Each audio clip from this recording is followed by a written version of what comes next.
From starting his career as a thug to converting to Mormonism 5 years later, we may be witnessing the fall of NBA Youngboy as we know him. When NBA Youngboy first came back from house arrest in October of 2021, fans were eager to see their favorite rapper return to the spotlight. However, what they got instead was a completely different version of Contrell. He started saying things like "stop the violence," "stop the violence," as opposed to what he did before, which was glorify it. He also began to embrace an entirely different look that included him wearing makeup and lipstick, to the point where people were making claims that he was becoming a Playboy Cardi clone. NBA Youngboy is being accused of copying Cardi. And although it was only temporary, it was enough to have his audience saying that they missed the old NBA Youngboy. So what really happened? And why do I think that this could be the end of his career if he continues down this path? Hi, I'm Louaista. I create weekly video documentaries of things I'm into, and today we're gonna delve deep into the questionable state of NBA Youngboy's rap career. Before NBA Youngboy was locked up in March 2021 for possession of a firearm while on probation, which saw him allegedly run from the cops when he was pulled over, that led him to having to be tracked down by K9 units, he was known for being an absolute demon. From rapping about zipping up his ops, "Stop with this killing shit, I'm the murder dog. I got one shot before it's 9 pot. When I finish, whole city heard about it. Riding folk deep round where they be in the backseat with a dead," to literally pulling up to their house. "None of that. You bitch ass niggas be hiding. We real headhunters, man. Come on, man. Nigga open their mouth. Nigga came to what they was, man." To go in on huge rants on social media, airing out anyone who dissed him. "I ain't never paid attention to a nigga, especially from no motherfucking cell, nigga. The fucking nigga watching me fuck." But after 6 months of being locked up, he was granted house arrest in order to serve the rest of his sentence in Salt Lake City, Utah. His lawyers were able to convince the judge that staying in an estate he owned in Utah would help Youngboy stay out of trouble with the law, which has been a challenge for him for much of his life. Considering that the state of Utah is one of the only states with the lowest crime rates compared to the national average, and is known for its natural beauty as well as its large Mormon population, this seemed like the best decision, being that he can change his ways and make music while simultaneously obtain millions of dollars from just being at home. However, this change may have came at a cost. The first year of being released on house arrest, Youngboy went back to doing what he normally does, and even better. He was dropping a lot of music, taking shots at all of his ops, outing his former record label, Atlantic Records, for being a terrible label, started a small podcast on Clubhouse, and was eventually found not guilty in the gun case that he was locked up for. Although he still has another case that he's fighting that he can be convicted up to 10 years for if found guilty. But it was the same old Youngboy that we all knew and loved. I guess one of the only changes he had is when he debuted his single Safe Than Sorry, which saw Youngboy introduce a new look that took fans by surprise, as he began to wear makeup, lipstick, and painted his nails for the first time in his career. This was definitely different for a man who was known for being a gangster, aggressive, and just overall violent in his music. But it didn't last that long, and eventually he would change his style back. Nonetheless, this change didn't seem to affect him musically, as he continued to drop hit after hit, with songs like Vette Motors and Blackball. And overall, he just seemed to have been doing a lot better than ever. Maybe because he wasn't so drugged up all the time and was forced to stay away from any trouble that he's known for getting into. On the surface, it seemed like Utah was the best thing to happen to Contrell. But things started to get weird in 2023.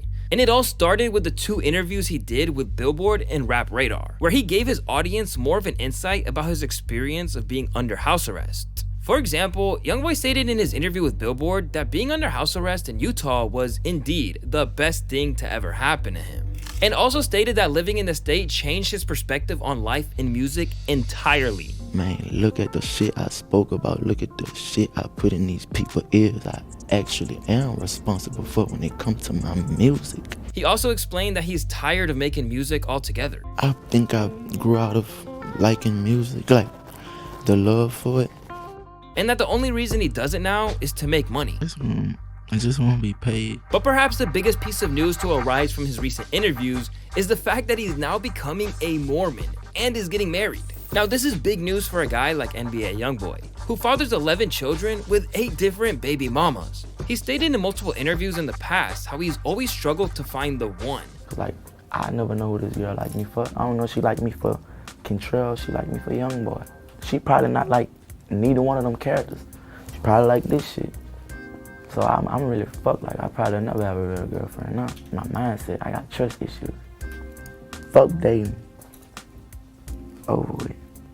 Until I find that right girl. Seems like that all changed now that he's married to his wife, Jaslyn Michelle. And they also recently had 2 kids together.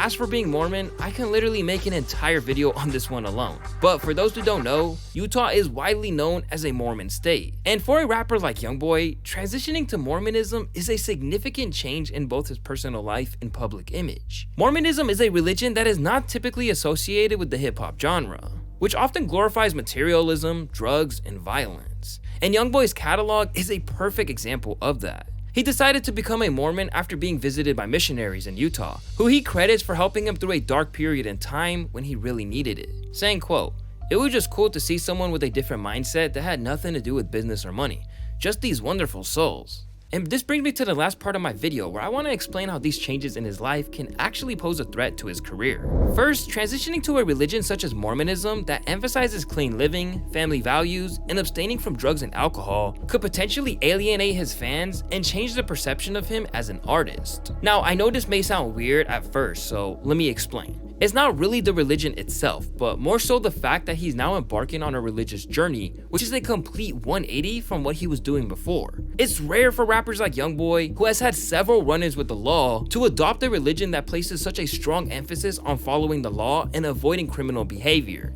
It's not impossible, but just seems a little unlikely. It's sort of the equivalent to Sneeko and Andrew Tate saying they're Islamic while simultaneously claiming that it's okay to cheat on your wife. This transition has already led to a significant shift in Youngboy's music and public persona, which could impact his career and fan base in unforeseeable ways. Even he himself admitted his music has changed and that he doesn't like his older music. Just trying to reach a different audience. My kind of music I make, it became easy to me. So I used to sit there and do it all day literally.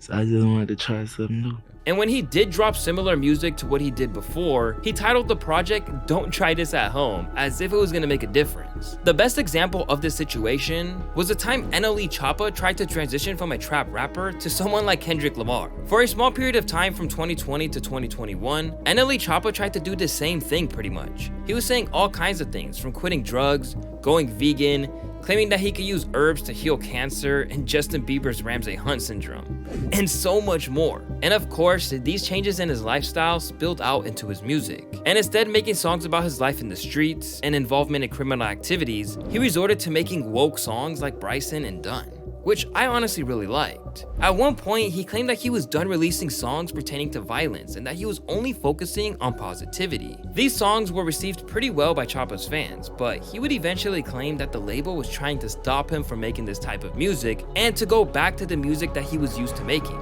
And while he did put up a fight for a long time, it wasn't long before he folded. And if we fast forward to today, he's definitely abandoned the whole ideology for the most part and resorted back to the music he did in the past. And for this same reason, people are already saying that this could be the start of Youngboy's fall off, as this change in lifestyle has already made an impact in the sound of his music, saying things like, "Youngboy need to get out of Utah so he can go back to his old sound." Celebrities that do this 90% of the time just use religion to convince the public they changed. You know, the Church of Jesus Christ and Latter-day Saints hasn't practiced polygamy since 1890, right? However, it is possible for Youngboy to make a change and still be extremely successful. But I do think he's going to have to embrace the fact that fans may drop off because of this change. He's still doing extremely well, so it's not going to be anytime soon. But it's definitely going to be interesting to see what happens once he gets off house arrest and leaves Utah, as it's a lot easier to stay away from the life he used to live while he's still not free. And what will happen when he gets to actually experience what it's like in Utah and meet more Mormons? Because even the NBA player Donovan Mitchell once claimed that he experienced a ton of racism during his time for playing for the Utah Jazz. But as always, let me know what you guys think about this in the comments. Do you guys think that he can make a change and still keep his status as one of the best rappers out? Or would this turn out to be a similar situation to the one that NLE Choppa encountered? As always, it's your boy Louaista. Don't forget to like and subscribe if you enjoyed this video, and I'll see you guys in the next one. Peace.